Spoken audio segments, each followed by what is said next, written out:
দুপুরবেলায় লাঞ্চে আছে পটল ভাজা, কলমি শাক ভাজা, ইলিশ মাছের ঝাল আর ইলিশ মাছ ভাজা।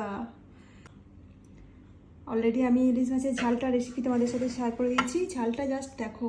রেসিপি দেখার জন্য অবশ্যই আমার পেজ ফলো করো এবং আমার ইউটিউব চ্যানেল ফলো করো।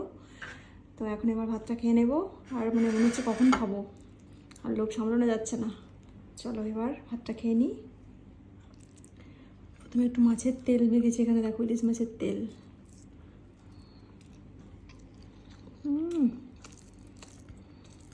মাছটার টেস্টটা তোমাদের সাথে শেয়ার করে দেখো। মাছটা দেখো, মাছ টেস্ট কিন্তু খুবই ভালো। দারুণ টেস্ট।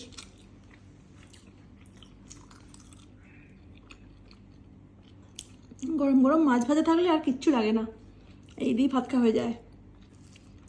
কোনটা আগে খাবো বুঝতে পারছি না, আগে শাকটা খাবো না আগে মাছটা খাবো না আগে পটলটা খাবো। চলো শাকটা দিয়ে প্রথমে ভাতটা খাই। শাকটাও জাস্ট হেভি হয়েছে। ইলিশ মাছটা খাই।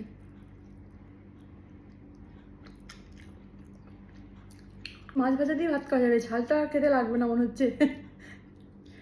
আর এই মাছের যা টেস্ট, আর কিচ্ছু লাগে না। তো মাছ ভাজাটা পরে খাবো, সর্ষেটা একটু দিয়ে খাই ভাত।